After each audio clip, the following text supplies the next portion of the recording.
അപ്പോൾ ഫിസിക്സ് ഞാൻ ആദ്യം പറഞ്ഞു, കൺസെപ്റ്റ് പഠിക്കാൻ പ്രോബ്ലം ചെയ്യാതെ നടക്കില്ല. പല കുട്ടികളും പറയുന്നൊരു സെൻറ്റൻസാണ്, എനിക്ക് കൺസെപ്റ്റ് നന്നായിട്ട് അറിയാം, പ്രോബ്ലം ചെയ്യാൻ പറ്റുന്നില്ല.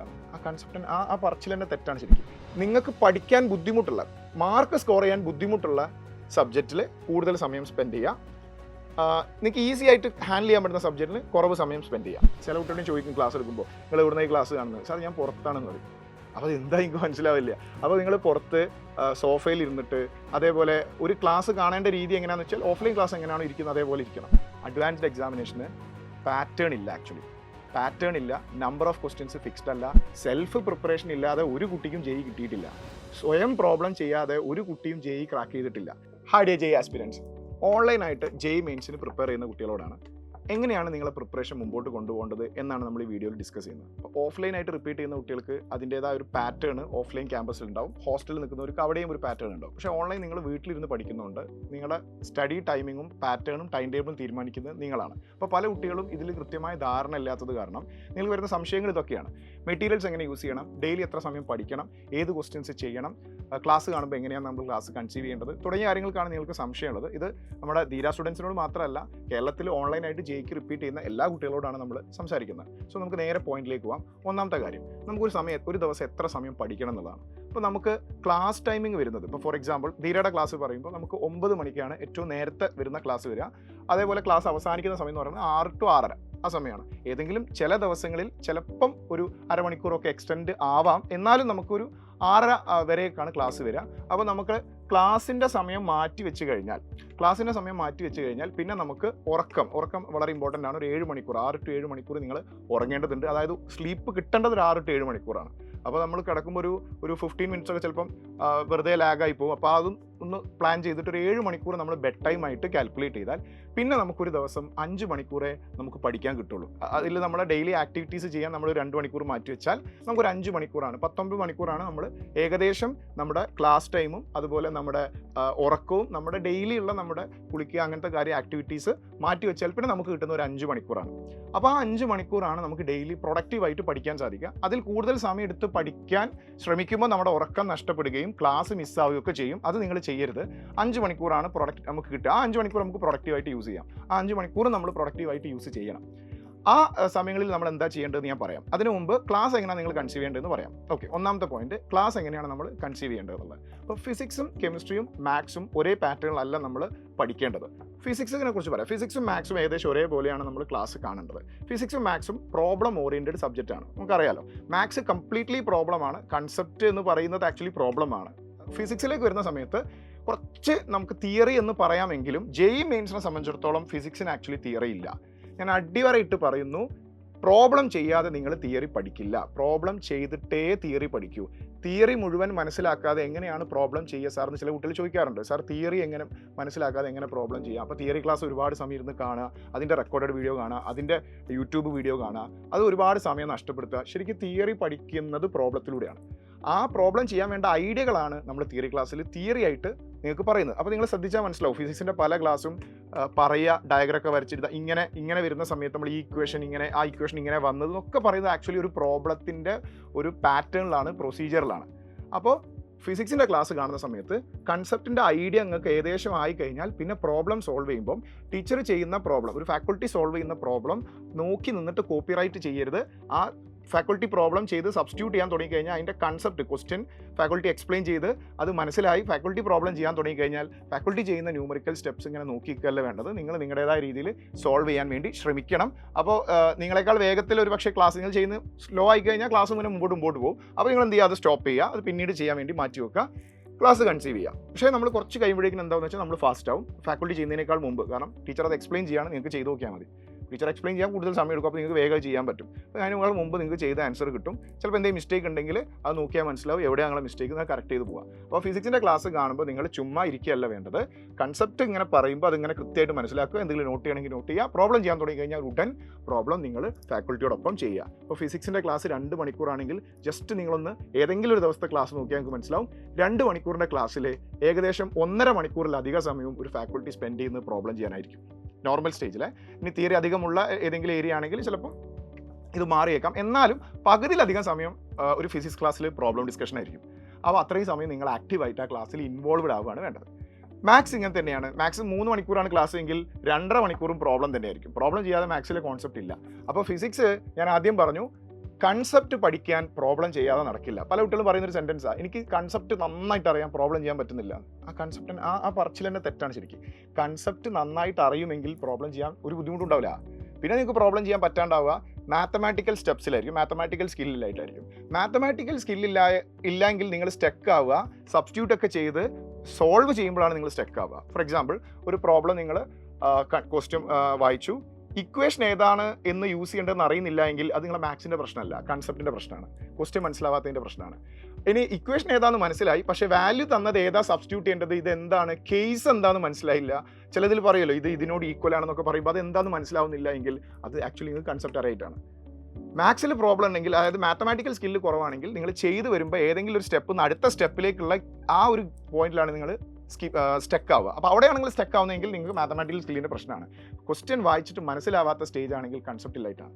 അപ്പോൾ നിങ്ങൾ ആ കൺസെപ്റ്റ് ഇങ്ങനെ ഫുൾ ഇരുന്ന് കാണുകയല്ല ആക്ച്വലി വേണ്ടത്, ആ ക്വസ്റ്റ്യൻ്റെ സൊല്യൂഷൻ നോക്കണം. സൊല്യൂഷൻ്റെ അകത്ത് എന്താണ് അവർ സോൾവ് ചെയ്യുന്ന സ്റ്റെപ്പ്, ആ സ്റ്റെപ്പ് സോൾവ് ചെയ്യുന്നത് നിങ്ങൾക്ക് മനസ്സിലാവുന്നില്ല എങ്കിൽ ഒരു പക്ഷേ നിങ്ങൾ ക്ലാസ്സിൽ ഏതോ ഭാഗം മിസ്സായിട്ടുണ്ടാവും. അപ്പോൾ നിങ്ങൾ ചിലപ്പോൾ തിയറി റെഫർ ചെയ്യേണ്ടി വരും. മനസ്സിലായോ? അപ്പോൾ ക്വസ്റ്റ്യൻ ചെയ്താലേ ഫിസിക്സിൻ്റെ കൺസെപ്റ്റ് പഠിക്കാൻ പറ്റും. ഓക്കെ, അപ്പോൾ ഫിസിക്സിൻ്റെ ക്ലാസ് ആ രൂപത്തിൽ കാണാം. മാത്സ് ഞാൻ പറഞ്ഞു കഴിഞ്ഞു. കെമിസ്ട്രി ഇതിൻ്റെ ഒക്കെ ഒരു മിക്സ്ഡ് രൂപമാണ്. കെമിസ്ട്രി ഈ പറഞ്ഞ പാറ്റേൺ ഒക്കെ നിങ്ങൾ മാറി മാറി ഫോളോ ചെയ്യേണ്ടി വരും. കെമിസ്ട്രിയുടെ കാര്യത്തിലേക്ക് വരുമ്പം ഇനോർഗാനിക്, ഓർഗാനിക്, ഫിസിക്കൽ. ഞാൻ വളരെ വേഗത്തിൽ പറയാം. ഓർഗാനിക് നിങ്ങൾ ശരിക്ക് വായിച്ച് പഠിക്കണം, എഴുതി പഠിക്കണം. അപ്പോൾ ഓർഗാനിക്കിൻ്റെ NCERT മൊത്തം ലൈൻ ബൈ ലൈൻ വായിക്കേണ്ടി വരും. പണ്ട് +2, +1 പഠിക്കുമ്പോൾ ബയോളജി ഒക്കെ വായിക്കുന്ന പോലെ ലൈൻ ബൈ ലൈൻ NCERT വായിക്കേണ്ടി വരും, അണ്ടർലൈൻ ചെയ്യേണ്ടി വരും. ചിലത് ബൈ ഹാർട്ട് പഠിക്കേണ്ടി വരും. ചില പേരുകളൊക്കെ ചിലപ്പോൾ നമ്മൾ ബൈ ഹാർട്ട് പഠിക്കേണ്ടി വരും. ചില റിയാക്ഷൻസ് ഒക്കെ നമ്മൾ സ്റ്റെപ്പുകളൊക്കെ ചിലപ്പോൾ ഒരു പക്ഷേ നിങ്ങൾക്ക് ബൈ ഹാർട്ട് പഠിക്കേണ്ടി വരും. ചിലപ്പം ലോജിക്കൽ അപ്രോച്ച് ആണ്, പല കുട്ടികൾ പല രീതിയിലാണ് ഓർഗാനിക്കിനെ ഡീൽ ചെയ്യുക. അപ്പോൾ ഓർഗാനിക് നിങ്ങൾ ഫിസിക്സ് പ്രോബ്ലം ചെയ്യുന്ന പോലെ എഴുതിയും പഠിക്കേണ്ടി വരും, റിയാക്ഷൻസ് എഴുതിയും പഠിക്കേണ്ടി വരും, വായിച്ച് ബൈ ഹാർട്ടും പഠിക്കേണ്ടി വരും. ഇനോർഗാനിക് കംപ്ലീറ്റ്ലി നമ്മൾ ബൈ ഹാർട്ട് പഠിക്കേണ്ടി വരും. അപ്പോൾ അത് എന്ത് ചെയ്യണമെന്ന് വെച്ചാൽ NCERT നന്നായിട്ട് വായിക്കണം. കുറേ നമ്മൾ ഇങ്ങനെ നടന്ന് ഇങ്ങനെ, ഇപ്പോൾ ചില സമയത്തൊക്കെ കുട്ടികൾ നടന്ന് വായിച്ച് പഠിക്കുന്നതൊക്കെ കാണാം, ഇരുന്ന് ബുദ്ധിമുട്ട് ബോറടിക്കുന്ന സമയത്ത്. അപ്പോൾ അങ്ങനെയൊക്കെ നമ്മൾ പല രീതിയിൽ പാറ്റേണിൽ പഠിക്കേണ്ടി വരും. ഫിസിക്കൽ കെമിസ്ട്രി ഫിസിക്സ് പഠിക്കുന്ന പോലെ പഠിക്കാം. അപ്പോൾ നിങ്ങൾ കെമിസ്ട്രി ക്ലാസ് കാണുമ്പോൾ ഏതാണ് കെമിസ്ട്രിയുടെ ബ്രാഞ്ച് അതിനനുസരിച്ച് നിങ്ങൾ പഠിക്കുന്ന ആ ഒരു മോഡ്. ഇപ്പോൾ ഓർഗാനിക് ഒക്കെ ആണ് എടുക്കുന്നതെങ്കിൽ നമ്മളിങ്ങനെ എഴുതി പ്രാക്ടീസ് ചെയ്യണം. ഫിസിക്കലാണ് എടുക്കുന്നതെങ്കിൽ പ്രോബ്ലം ചെയ്യുന്ന പോലെ, ഫിസിക്സിൻ്റെ പ്രോബ്ലം ചെയ്യുന്ന പോലെ എഴുതി പ്രാക്ടീസ് ചെയ്യണം. ഇനോർഗാനിക് ആണ് എടുക്കുന്നതെങ്കിൽ നിങ്ങൾ NCERT തുറന്ന് വെച്ചിട്ട് ആ പറയുന്ന പോയിന്റ്സുകൾ NCERTയിൽ മാർക്ക് ചെയ്തിട്ട് അതിങ്ങനെ പലതവണ മനസ്സിൽ പറഞ്ഞ് അതങ്ങ് സെറ്റാക്കി വെക്കണം. ഇനി ക്ലാസ് കണ്ടു കഴിഞ്ഞാൽ പഠിക്കാനിരിക്കുന്ന സമയം, രണ്ടാമത്തെ പോയിന്റിലേക്കാണ് പോകുന്നത്. പഠിക്കാനിരിക്കുന്ന സമയം 5 മണിക്കൂറാണ് പഠിക്കാൻ കിട്ടുന്നതെങ്കിൽ നിങ്ങൾ സമയം നിങ്ങൾക്ക് എങ്ങനെ സ്പ്ലിറ്റ് ചെയ്യാന്ന് വെച്ച് കഴിഞ്ഞാൽ, നിങ്ങൾക്ക് ഏതാണോ കൂടുതൽ ബുദ്ധിമുട്ടുള്ള സബ്ജക്റ്റ്, നിങ്ങളെ ഫേവറേറ്റ് സബ്ജക്റ്റും പിന്നെ അങ്ങനെയല്ല നിങ്ങൾ അതിനെ സ്പ്ലിറ്റ് ചെയ്യേണ്ടത്. അതായത് നിങ്ങൾക്ക് ഇഷ്ടമുള്ള സബ്ജക്റ്റ് കുറേ സമയം പഠിക്കുക, അങ്ങനെയല്ല നിങ്ങൾ അതിനെ കാണേണ്ടത്. നിങ്ങൾക്ക് പഠിക്കാൻ ബുദ്ധിമുട്ടുള്ള, മാർക്ക് സ്കോർ ചെയ്യാൻ ബുദ്ധിമുട്ടുള്ള സബ്ജക്റ്റിൽ കൂടുതൽ സമയം സ്പെൻഡ് ചെയ്യുക. നിങ്ങൾക്ക് ഈസി ആയിട്ട് ഹാൻഡിൽ ചെയ്യാൻ പറ്റുന്ന സബ്ജക്റ്റിന് കുറവ് സമയം സ്പെൻഡ് ചെയ്യാം.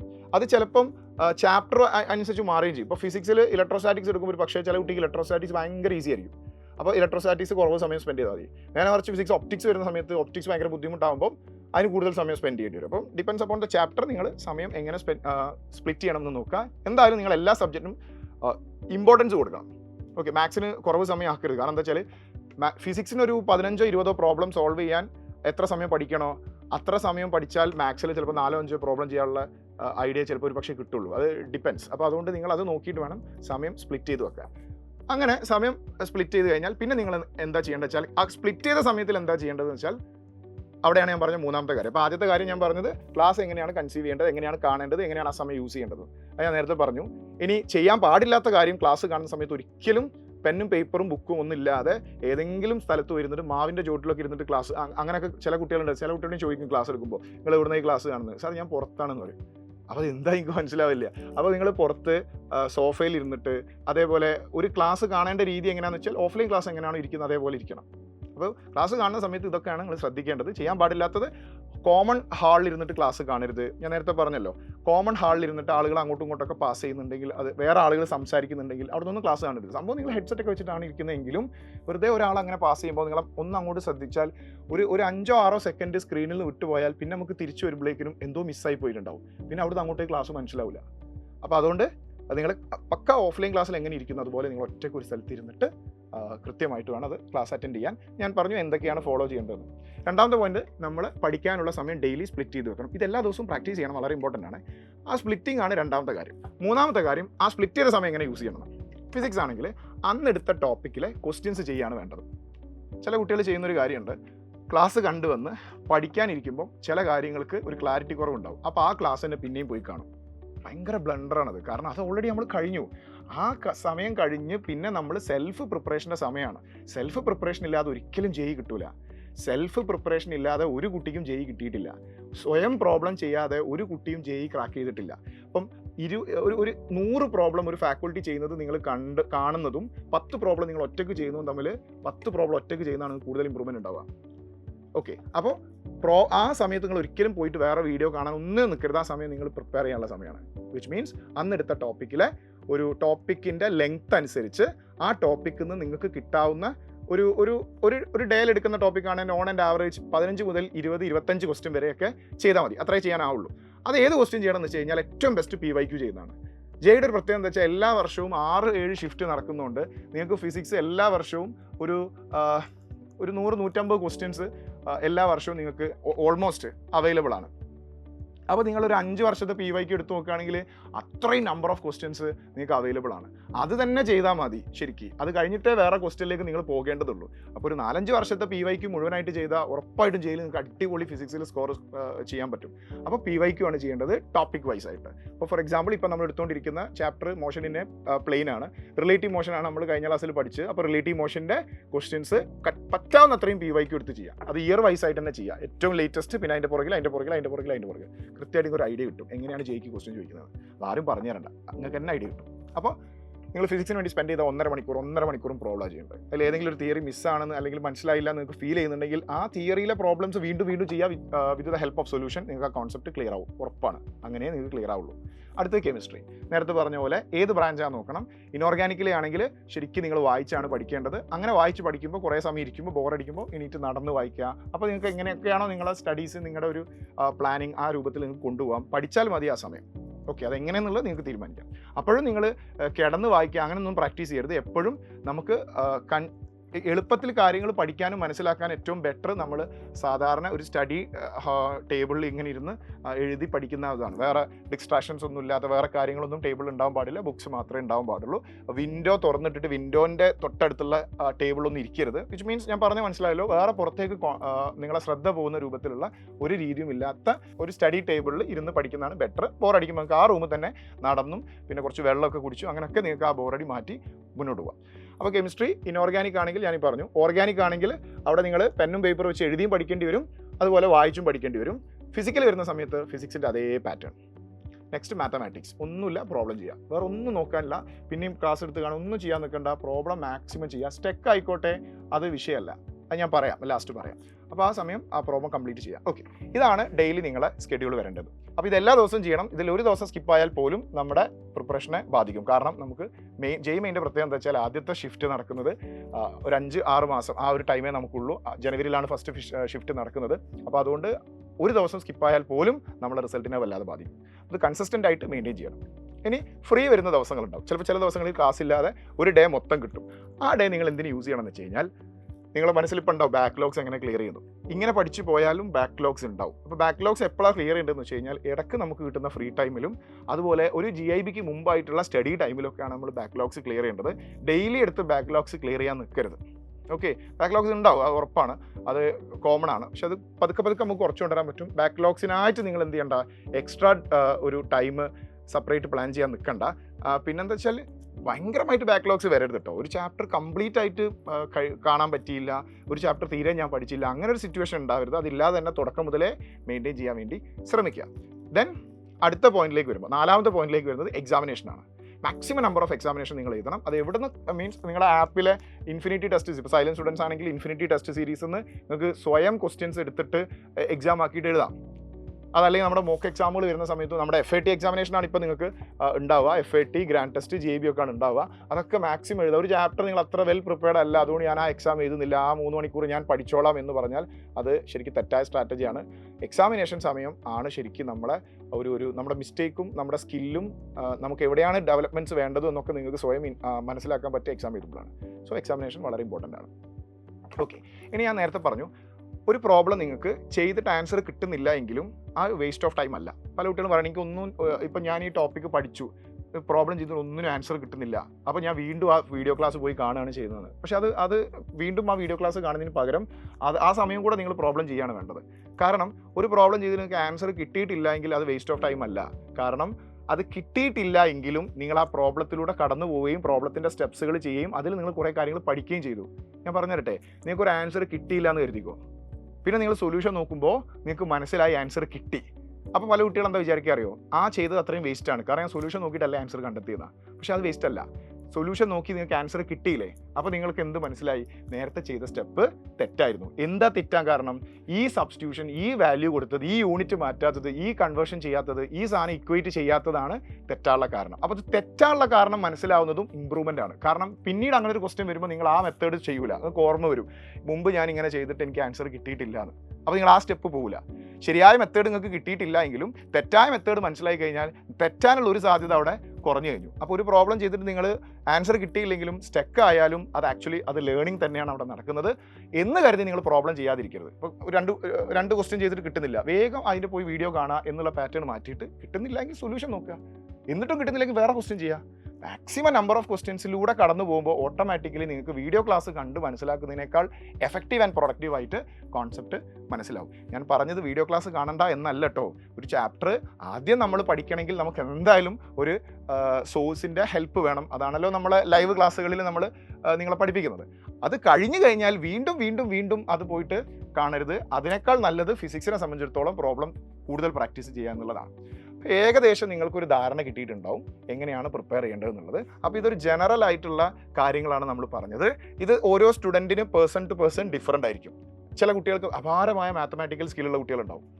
അവരെ സംബന്ധിച്ചിടത്തോളം ഈ പറഞ്ഞ പോലെ കുറേ സമയം ഇരുന്ന് പ്രോബ്ലം ചെയ്യേണ്ട ആവശ്യം വരില്ല. അവർ ഒരു അരമണിക്കൂർ കൊണ്ട് ചിലപ്പോൾ ഒരു 25-30 പ്രോബ്ലം അവർ ചെയ്തിട്ടുണ്ടാവും. അപ്പോൾ അത് കഴിഞ്ഞാൽ അവർക്ക് ആ ഫിസിക്സ് അന്നത്തെ ദിവസം കഴിഞ്ഞു. ബാക്കി സമയം വേറെ അവർക്കിപ്പം ഏതാണോ കൂടുതൽ ഇമ്പ്രൂവ്മെൻറ്റ് വേണ്ട ഏരിയ ആ ഭാഗം നോക്കാം. അവർക്ക് ഓർത്ത് വെക്കാൻ ബുദ്ധിമുട്ടാണെങ്കിൽ കുറേ സമയം ചിലപ്പം ഇരുന്ന് ബൈഹാർട്ട് പഠിക്കേണ്ട സെൻറ്റൻസുകൾ കുറേ സമയം ഇരുന്ന് വായിക്കേണ്ടി വരും. അപ്പോൾ ആ രൂപത്തിലൊക്കെ നിങ്ങളുടെ പാറ്റേൺ, നിങ്ങളുടെ സ്കില്ല് എന്താണോ അതിനനുസരിച്ച് നിങ്ങൾക്ക് നിങ്ങളുടേതായ രീതിയിലുള്ള മാറ്റങ്ങൾ വരുത്താം. ജനറലി ഇത്രയും കാര്യങ്ങളാണ് നിങ്ങൾ കീപ്പ് ചെയ്യേണ്ടത്. ദെൻ ഏറ്റവും ലാസ്റ്റ് ആയിട്ട് ഒരു കാര്യം കൂടെ പറയാനുണ്ട്. ഒരു പക്ഷേ നിങ്ങളുടെ മനസ്സിൽ തോന്നിയിട്ടുണ്ടാവും, ജെഇ മെയിൻസിനാണ് നമ്മൾ പ്രിപ്പയർ ചെയ്യുന്നത്, നമ്മൾ ഈ ഒരു വർഷം റിപ്പീറ്റ് ചെയ്യാണ്, അഡ്വാൻസ്ഡ് എങ്ങനെ പ്രിപ്പയർ ചെയ്യണം, ഇപ്പോഴേ നമ്മൾ അഡ്വാൻസ് നോക്കണം. അഡ്വാൻസ് ഒക്കെ വളരെ സീരിയസ് ആയിട്ട് ആഗ്രഹിക്കുന്ന കുട്ടികൾ ഉണ്ടാവും. അപ്പോൾ അഡ്വാൻസ്ഡിന് ഇപ്പോഴേ നമ്മൾ നോക്കണോ, അത് എങ്ങനെയാണ് നോക്കേണ്ടത് എന്നുള്ളത് ഒരു പക്ഷേ നിങ്ങളുടെ മനസ്സിലുണ്ടാവും. അതും കൂടെ പറഞ്ഞിട്ട് നമുക്ക് അവസാനിപ്പിക്കാം. ഫസ്റ്റ് ഓഫ് ഓൾ നിങ്ങൾ ഫാക്ച്വലി മനസ്സിലാക്കേണ്ടത്, അഡ്വാൻസ്ഡിന് പ്രിപ്പറേഷൻ എല്ലാവർക്കും ഒരുപോലെ സാധിക്കുന്ന ഒരു കാര്യമല്ല. കാരണം നമ്മൾ ഞാൻ ഈ പറഞ്ഞ പാറ്റേൺ ഒന്നുമല്ല അഡ്വാൻസിനെ സംബന്ധിച്ചിടത്തോളം. പക്ഷേ നിങ്ങൾക്ക് അറിയായിരിക്കും, അറിയാത്തവരോട് ഞാൻ പറയുന്നത്, അഡ്വാൻസ്ഡ് എക്സാമിനേഷന് പാറ്റേൺ ഇല്ല. ആക്ച്വലി പാറ്റേൺ ഇല്ല, നമ്പർ ഓഫ് ക്വസ്റ്റ്യൻസ് ഫിക്സ്ഡ് അല്ല. ഈവൻ എക്സാമിൻ്റെ ആ ഒരു ഇപ്പം ആദ്യത്തെ ഒരു സെഷൻ ഒരു ആൻസർ മാത്രം ശരിയുള്ള ക്വസ്റ്റ്യൻ ആയിരിക്കും, അതായത് ഒരു ഓപ്ഷൻ മാത്രമേ ശരി ഉണ്ടാവുള്ളൂ. രണ്ടാമത്തെ സെഷൻ മൾട്ടിപ്പിൾ ഓപ്ഷൻ ശരിയായിരിക്കും. അപ്പോൾ 4 ഓപ്ഷൻസ് ഉണ്ട്. ഫോർ എക്സാമ്പിൾ പറയുകയാണെങ്കിൽ ഫിസിക്സിന് ഒരു പെർട്ടിക്കുലർ സെനേറിയോ തന്നിട്ട് റോപ്പിൻ്റെ ടെൻഷൻ എത്ര, റോപ്പിൻ്റെ ആക്സലറേഷൻ എത്ര, റോപ്പിലുള്ള ഇന്ന സാധനത്തിൻ്റെ ഇന്ന പോയിന്റിൽ വേറൊരു ക്വാണ്ടിറ്റി എത്രയാണ്, അങ്ങനെ ഒരു ചോദ്യത്തിലല്ലേ 4 ഓപ്ഷനും 4 ഡിഫറൻറ്റ് സ്റ്റെപ്സിൽ ചെയ്യേണ്ട സാധനമായിരിക്കും. അതിൽ ഏതെങ്കിലും 3 എണ്ണമായിരിക്കും ശരി, ഏതെങ്കിലും 2 എണ്ണമായിരിക്കും ശരി. മൾട്ടിപ്പിൾ ഓപ്ഷൻ ശരിയെന്നേ പറയുള്ളൂ, എത്ര എണ്ണം ശരിയുണ്ടെന്ന് പോലും പറയില്ല. പിന്നെ വേറെ ടൈപ്പ് ന്യൂമറിക്കൽ പ്രോബ്ലം ഉണ്ടാവും. അപ്പോൾ ഇത് ഒരു അഡ്വാൻസ്ഡ് എക്സാമിൽ എത്ര ഫിസിക്സിന് എത്ര ക്വസ്റ്റ്യൻ ഉണ്ട്, അതിൽ എത്ര സെഷൻ എ, എത്ര സെഷൻ ബി, അങ്ങനെ ഒരു ഫിക്സ്ഡ് പാറ്റേൺ ഇല്ല. ആ വർഷമാണ് ആ വർഷം എഴുതുന്ന കുട്ടികൾ ആ വർഷത്തെ ഇൻസ്ട്രക്ഷൻ വായിക്കുമ്പോഴാണ് ആ വർഷത്തെ പേപ്പർ എങ്ങനെയാണെന്ന് പോലും മനസ്സിലാവുക. അപ്പോൾ ഇൻസ്ട്രക്ഷൻ വായിക്കലിൻ്റെ പോലും അത്ര ഇമ്പോർട്ടൻ്റ് ആണ്. ഇൻസ്ട്രക്ഷൻ്റെ അകത്ത് കഴിഞ്ഞ വർഷത്തെ പേപ്പർ പ്രാക്ടീസ് ചെയ്ത പോലെ ചെയ്ത കുട്ടിക്ക് അതേപോലെ അല്ല ഈ വർഷത്തെ വരിക. ഈ വർഷം കഴിഞ്ഞ വർഷം സെഷൻ എയിൽ 4 ചോദ്യമാണെങ്കിൽ ഈ വർഷം സെഷനിൽ 2 ഉണ്ടാവുള്ളൂ. പുതിയൊരു ടൈപ്പ് ഓഫ് സെഷൻ ചിലപ്പോൾ വന്നേക്കാം. അപ്പോൾ ആ ഇൻസ്ട്രക്ഷൻ വായിച്ചിട്ട് പോലുമാണ് ആ പേപ്പർ എങ്ങനെയാണെന്ന് മനസ്സിലാക്കേണ്ടത്. പിന്നെ അതിലത്തെ ക്വസ്റ്റ്യൻസ് എന്ന് പറയുന്നത് NCERT ബേസ്ഡ് തന്നെയാണ്, കൺസെപ്റ്റ് ബേസ്ഡ് തന്നെയാണ്. പക്ഷേ നമ്മൾ ഈ പറയുന്ന ജെഇ മെയിൻസുമായിട്ട് നേരിട്ടൊരു ബന്ധമില്ലാത്ത വെറൈറ്റി ടൈപ്പ് ഓഫ് ക്വസ്റ്റ്യൻസ് ആണ്, പുതിയ ടൈപ്പ് കൺസ്ട്രക്ഷനാണ് ആ ക്വസ്റ്റ്യൻസ് ഉണ്ടാവുക. അതെങ്ങനെ പ്രാക്ടീസ് ചെയ്യണമെന്ന് ചോദിച്ചാൽ അത് എല്ലാവർക്കും ഞാൻ പറഞ്ഞു ഒരുപോലെ പ്രാക്ടീസ് ചെയ്യാൻ പറ്റുന്ന ഒരു എക്സാമിനേഷൻ അല്ല. എല്ലാവർക്കും ഒരേ സമയം എടുത്ത് അത് പഠിക്കാനൊക്കെ ബുദ്ധിമുട്ടാണ്. അപ്പോൾ നിങ്ങൾ മെയിൻ്റെ ഇടയിൽ കൂടെ അഡ്വാൻസ്ഡ് സെപ്പറേറ്റ് ആയിട്ട് ഇപ്പോൾ നിങ്ങൾ പ്രിപ്പയർ ചെയ്യാൻ ശ്രമിച്ചാൽ ഒരു പക്ഷേ നിങ്ങളെ മെയിൻസിനെ അത് ബാധിക്കും. അപ്പോൾ ഇപ്പോൾ നിങ്ങൾ അഡ്വാൻസ്ഡ് ക്രാക്ക് ചെയ്യണമെന്ന് ആഗ്രഹിക്കുന്ന കുട്ടികൾ ഇപ്പോൾ എന്താ ചെയ്യേണ്ടതെന്ന് വെച്ച് കഴിഞ്ഞാൽ കൺസെപ്ച്വൽ ക്ലാരിറ്റി നന്നായിട്ട് ഉണ്ടാക്കി വെക്കുക. ഒരു ടോപ്പിക്ക് പഠിക്കുന്ന സമയത്ത് അതിൻ്റെ ഇക്വേഷൻ എങ്ങനെയാണ് വന്നത്, അതിൻ്റെ ഡെറിവേഷൻ എന്താണ്, അതിൻ്റെ പ്രൂഫ് എന്താണ്. അത് ജെഇ മെയിൻസിന് വേണ്ടിയിട്ടല്ല, ജെഇ മെയിൻസിന് എൻ്റെ ഇക്വേഷൻ മാത്രം മതി. മാത്സ് ആണെങ്കിൽ നമ്മളിപ്പം ഒരു പെർട്ടിക്കുലർ ടൈപ്പ് പ്രോബ്ലം സോൾവ് ചെയ്യുമ്പോൾ ആ പ്രോബ്ലത്തിലേക്ക് എത്താനുള്ള കോൺസെപ്റ്റുകളും അതിൻ്റെ എക്സ്പ്ലനേഷൻസും ഒക്കെ ഉണ്ടാവും. അതൊക്കെ നമ്മൾ ക്ലാസ്സിൽ എക്സ്പ്ലെയിൻ ചെയ്യും. പക്ഷേ മെയിൻസിന് അത്രയൊന്നും ആവശ്യം ഉണ്ടാവില്ല. അപ്പോൾ അതുകൊണ്ട് നിങ്ങൾ ആ രൂപത്തിൽ കാണുന്നില്ല. പക്ഷേ അഡ്വാൻസിന് നമുക്ക് മനസ്സിൽ അഡ്വാൻസ് ക്രാക്ക് ചെയ്യണമെന്ന് ആഗ്രഹിക്കുന്ന കുട്ടികൾ എന്ത് ചെയ്യണമെന്ന് വെച്ച് കഴിഞ്ഞാൽ ക്ലാസ്സിൽ ഈ പറയുന്ന ഇക്വേഷൻസ് എങ്ങനെ വന്നു, അതിൻ്റെ ബാക്കി കൺസെപ്റ്റ് എന്താണ്, അതിൻ്റെ NCERT അത് എങ്ങനെയാണ് എക്സ്പ്ലെയിൻ ചെയ്തത്, NCERT അഡീഷണൽ എക്സസൈസിൽ അങ്ങനെ ക്വസ്റ്റ്യൻ ഉണ്ടോ തുടങ്ങിയ കാര്യങ്ങളൊക്കെ ഒന്ന് നന്നായിട്ട് ക്ലാരിറ്റി ഉണ്ടാക്കി വെക്കുക, മെയിൻസിൻ്റെ പ്രിപ്പറേഷൻ്റെ സമയത്തിനെ ബാധിക്കാതെ. സോ ഇപ്പം നിങ്ങൾ മെയിൻസിന് വേണ്ടി നന്നായിട്ട് പ്രിപ്പയർ ചെയ്യുക. കാരണം മെയിൻസിൽ ഒരു പെർസെൻറ്റേജ് കിട്ടാതെ നമുക്ക് അഡ്വാൻസ് ചെയ്താൻ കഴിയില്ല. അപ്പോൾ ഇത് രണ്ടും കൂടെ നമ്മൾ കൊണ്ടുപോകാൻ ശ്രമിച്ചാൽ ഒരു പക്ഷേ അത് നെഗറ്റീവായിട്ട് ബാധിക്കും. അപ്പോൾ ഇപ്പം നിങ്ങൾ മെയിൻസിന് നന്നായിട്ട് ഫോക്കസ് ചെയ്യുക, സമയം മാക്സിമം മെയിൻസിന് സ്പെൻഡ് ചെയ്യുക. അഡ്വാൻസിന് പ്രിപ്പയർ ചെയ്യണമെന്ന് ആഗ്രഹിക്കുന്ന അല്ലെങ്കിൽ ക്രാക്ക് ചെയ്യണമെന്ന് ആഗ്രഹിക്കുന്ന കുട്ടികൾ കൺസെപ്ഷ്യൽ ക്ലാരിറ്റി നന്നായിട്ട് ഉണ്ടാക്കി വെക്കുക. മെയിൻസിൽ നമുക്ക് ഫസ്റ്റ് ഷിഫ്റ്റിൽ നമുക്ക് നല്ലൊരു പെർസെൻറ്റേജ് വന്നു കഴിഞ്ഞാൽ സെക്കൻഡ് ഷിഫ്റ്റിലേക്കുള്ള ആ ഒരു ടൈമിൽ ഫസ്റ്റ് ഷിഫ്റ്റിൻ്റെയും സെക്കൻഡ് ഷിഫ്റ്റിൻ്റെ ഇടയിലുള്ളൊരു സമയത്ത് നമുക്ക് അഡ്വാൻസിന് പ്രിപ്പയർ ചെയ്ത് തുടങ്ങാം. ആ സമയമാകുമ്പോൾ നമ്മൾ അതിൻ്റെ കാര്യങ്ങൾ നിങ്ങൾ കൃത്യമായിട്ട് എങ്ങനെ ചെയ്യേണ്ടതെന്നൊക്കെ പറഞ്ഞിരുന്നുണ്ട്. So this for you guys, thank you so much. നമുക്കിനി ക്ലാസ്സിൽ വെച്ച് കാണാം. All the very best.